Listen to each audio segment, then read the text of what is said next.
Hi, my name is Free, and for the last 20 or so years of my life, I've dedicated to raising people's awareness about the many uses of an incredible plant called hemp. I first became aware about the many uses of hemp when I read the book The Emperor Wears No Clothes back in the mid-90s. This book explained how, for thousands of years up until the dawn of the Industrial Revolution, hemp was the most widely cultivated plant on the planet, providing us with a source of food, a source of fibre for clothing, for building materials, and also as a source of fuel, running engines on, but also as biomass fuel. It also is a very powerful medicine. From the first medical text, hemp has been referred to as a superior healing herb.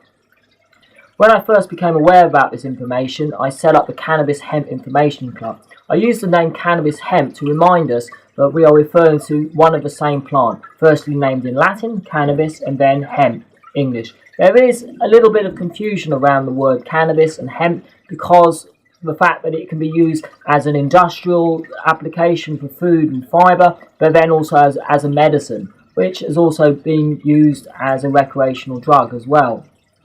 However, ultimately, it is one of the same plant, it's just used in different ways. What I'm very much into promoting is the benefits of this plant, i.e. as a food, as a source of fibre, as a source of fuel, and a very powerful medicine.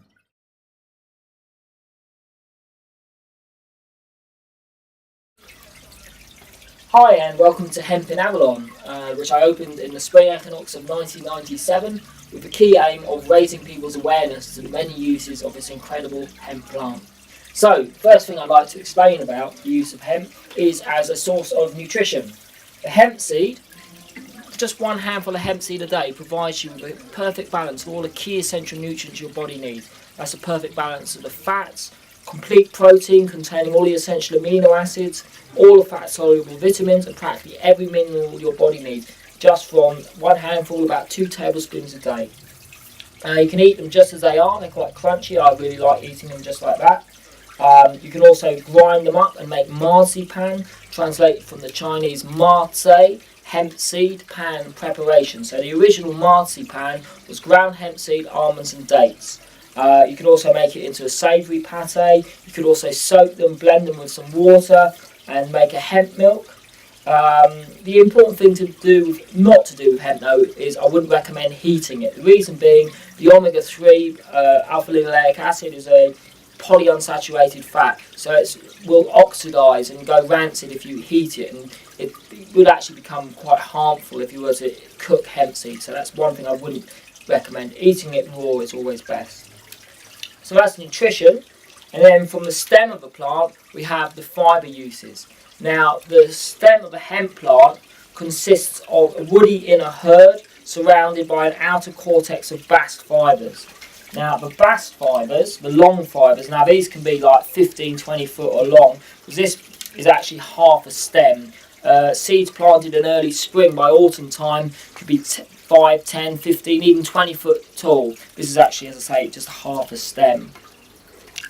And as I say, the outer cortex of bast fibres, this is what makes all the clothing that I'm wearing, all the clothing here in Hemp and Avalon, including the shoes, bags, purses, wallets, etc., are all made using this fibre. An incredibly versatile, strong, durable, natural fibre.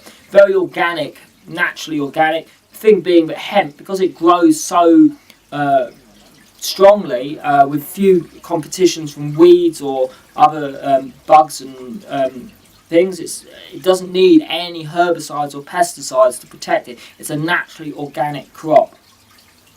So from the bast fibre we can also, as I say, make the textiles. This is just a small selection of textiles. It's not only sort of heavyweight canvas. The word canvas actually coming from the word cannabis. You can also make very fine linen-like materials. Often linen is confused with hemp, and by steam fibrillation of the fibre, you can get fibres to be so fine that you can make like materials similar to silk. You can also make a paper out of it. But yeah, it's primarily as a fibre for textiles and rope and cordage, like the string here and ropes, etc. From the inner part of the stem, the hurd, now this can be just used as it is as an animal bedding. You can also compress it into a fibre board. This is a hemp composite fiberboard, far stronger than wood chip. The thing about wood chip, the fibres are so short, and yeah, this is multiples of times stronger than the hemp chipboard. You can also mix it with lime and water and make what I and many other people call hempcrete. Now, the incredible thing about hempcrete is it's drawing carbon dioxide, as it's drawing carbon dioxide from the atmosphere and petrifying the cellulose into stone. So this literally turns into solid rock. It takes about 50 years, but in that time it's constantly drawing carbon dioxide from the atmosphere, acting as a carbon sink to produce a building which will last generations and generations. In fact, there's bridges in the south of France over 2,000 years old taking modern day traffic because they are solid as rock. They've gone through that whole process of mimicking nature and turning vegetable plant matter into stone. So those are the two main focuses of what we promote here at Hemp in Avalon, as a food and as a fibre. It can also be used as a fuel. In fact, Henry Ford made a car from hemp, a hemp plastic car, using the cellulose which you find in the stem of the plant. You use it as a feedstock to make a hemp cellulose plastic, about 10 times the strength of tensile steel, a fraction of the weight, and he also ran it on hemp ethanol. The thing is, any plant matter can be fermented and distilled into ethanol, a very clean burning fuel, and that's what he ran his cars on. The hemp seed, you can also press an oil out of it, which is edible. It's also going to be used as a basic for paints. All the old masters were made with hemp oil based paints on hemp canvas. But the oil can also be used to run diesel engines, because when Diesel invented his engine, he designed it to run on vegetable oils, initially peanut oil and hemp oil. So it's also used as a fuel in those forms. You could also just take the herds and compress them into a solid fuel block and have it running in like wood burning stoves, etc. Another application of a plant is not actually from the seed or from the stem, it's actually from the flowers and the leaves of the plant. Now the flowers and the leaves, we do actually sell hemp tea. This is just literally hemp leaf, which you can make a tea out of.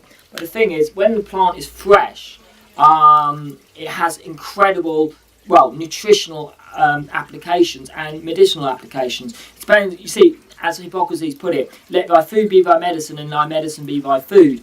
If you're eating good nutritious food, there shouldn't really be a need for medicine, because one wouldn't get ill. However, hemp can help us in both those ways. It's a preventative medicine, i.e. because you're getting all the nutrient your body needs, you're less likely to be ill. However, if one does become ill, then hemp can also benefit. The reason being is what's unique to the hemp plant are what are called cannabinoids. Now there's multiples of them. About 60 of them have been named, but there could be several hundred. The one which is most widely discussed, it's one that is in the most abundance and is the most potent, is what's called tetrahydrocannabinol. Now tetrahydrocannabinol only comes about once man interacts with a plant. Because the thing is, hemp, cannabis is often associated as being a drug. That's not true. Cannabis only becomes a drug through man's harvesting, processing and drying. Because what happens in the fresh leaves and flowers, you've got what's called THC acid, and then that dries, decarboxylates into THC. Both of them have very strong medical applications. The thing is, they are very powerful antioxidants, eliminating cancer from the body. They're very powerful antispasmodics, relieving muscle tension. People with MS find it very beneficial. It's a very powerful analgesic, helping relieve pain. It's a very powerful antiemetic, suppressing nausea. It's also a very powerful antifungal, antimicrobial, antiparasitic. So it helps the body in so many ways. And the important thing to remember is that THC acid, which you find in the fresh, raw plant matter, is non-psychoactive. It's only when it's dried and THC acid becomes THC, but it becomes a psychoactive drug. A drug which has multiples of applications. The thing is though that it perhaps has the most controversy around it, because yes, it is a drug, and because of its prohibition there isn't really the education around its use. And the big problem is that a lot of the cannabis which is consumed as a drug is produced in a factory environment under artificial lights, all sorts of chemicals being fed into it, and it's a plant which is in itself becomes stressed out and mentally out of balance. So this is a big problem around. What we're promoting here in Hemp and Avalon is being educated about the use of this plant. We're not here selling like cannabis resin or flowers, but we do promote and sell the many benefits of this plant, because I have a deep passion for this planet, and I really feel that we cannot continue to carry on cutting down trees and burning fossil fuels at the rate that we are. We have to choose an alternative plant, and hemp provides us with an alternative. It provides us with a healthy source of nutrition. It provides us a very strong, durable fibre for clothing, for building materials. It provides us with a sustainable fuel, and it also provides us with a very healthy, safe medicine which can help us deal with many of the illnesses which have come about, I feel, due to the unnatural living which we've embraced in so many ways over the last, well, however many years. But hemp, it's a great healer, and that's what I'm here to promote, the healing magic of hemp.